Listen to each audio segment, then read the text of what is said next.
Hello दोस्तों, कैसे हैं आप लोग? भगवान करे सब ठीक होंगे। चलो एक नागलोक की कहानी सुनाता हूँ। बहुत समय पहले की बात है। तक्षक नाग नागलोक के एक शक्तिशाली और बुद्धिमान राजा थे। उनकी शक्ति और उनके साम्राज्य का सम्मान सभी करते थे।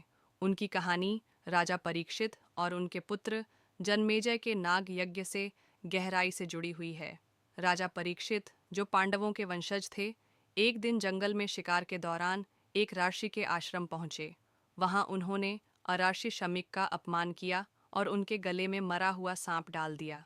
जब यह बात आर्षि के पुत्र श्रृंगी को पता चली, तो उन्होंने क्रोधित होकर राजा को शाप दिया, 7 दिनों के भीतर तक्षक नाग तुम्हें डसेंगे और तुम मर जाओगे। शाप की अवधि पूरी होते ही तक्षक नाग ने परीक्षित को डस लिया, जिससे उनकी मृत्यु हो गई।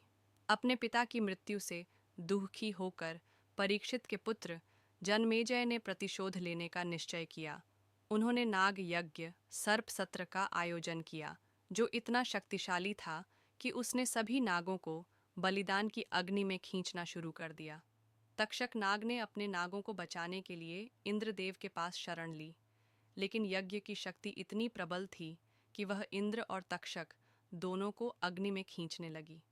इसी समय आर्षि आस्तिक ने यज्ञ को रोकने के लिए जन्मेजय से विनती की। उन्होंने राजा को समझाया कि प्रतिशोध से केवल विनाश होता है, जबकि दया और क्षमा शांति का मार्ग है। जन्मेजय ने आर्षि आस्तिक की बात मान ली और यज्ञ को रोक दिया। इस प्रकार तक्षक नाग और उनके नागों का जीवन बच गया। इस पूरी घटना के दौरान तक्षक नाग और उनकी नागिन को एक दूसरे का सहारा माना जाता है। उनकी जोड़ी को अमर प्रेम, विश्वास और एकता का प्रतीक माना गया है। नागिन ने हर परिस्थिति में तक्षक नाग का साथ दिया और उनके साथ सभी चुनौतियों का सामना किया। कहानी से शिक्षा: क्रोध और प्रतिशोध से केवल विनाश होता है। क्षमा और दया शांति और समाधान का मार्ग है। सच्चा प्रेम और विश्वास हर मुश्किल को पार कर सकता है। तक्षक नाग और नागिन की यह कहानी हमें सिखाती है कि प्रेम, विश्वास और क्षमा सबसे बड़ी ताकत है।